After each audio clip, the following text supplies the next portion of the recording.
দুধে আলতা গায়ের বরণ রূপ যে কাঞ্চা সোনার আঁচল দিয়া ঢাকা রাখো। মানুষ হিসাবে আমাদের বোধ শক্তির অবক্ষয় এতটাই প্রখর, আমার ভয় হয়। নুসরাত ফারিয়া।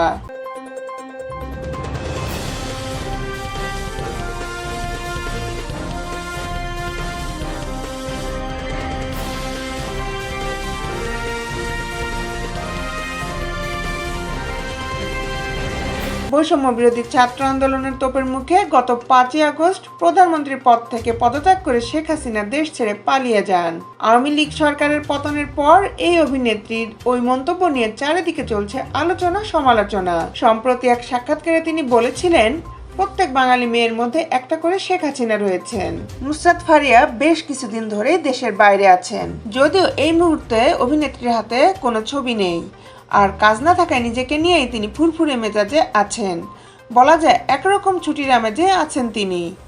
আর এর মাঝেই নুসরাত ফারিয়া সামাজিক যোগাযোগ মাধ্যমে এক আবেগঘন পোস্ট দিয়েছেন। সেই পোস্টে তিনি লিখেছেন, মানুষ হিসাবে আমাদের বোধ শক্তির অবক্ষয় এতটাই প্রখর, আমার ভয় হয়। তিনি বলেন, দিন দিন ভালো মন্দ বিবেচনার শক্তি হারিয়ে যাচ্ছে। প্রতিনিয়ত যা দেখছেন তা কতটুকু সত্যি আর মিথ্যা এটা বোঝার ক্ষমতা হারিয়ে ফেলবেন না।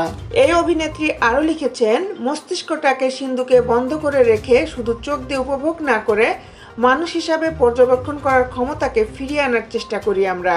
খুব কঠিন হবে না আশা করি। উল্লেখ্য, ঢালিউড অভিনেত্রী নুসরাত ফারিয়া শেখ মুজিবুর রহমানের বায়োপিকে শেখ হাসিনা চরিত্রে অভিনয় করেছিলেন।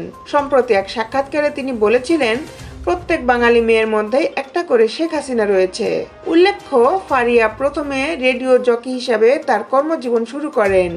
এরপর মডেলিং এবং বিজ্ঞাপনের মাধ্যমে বিনোদন জগতে প্রবেশ করেন।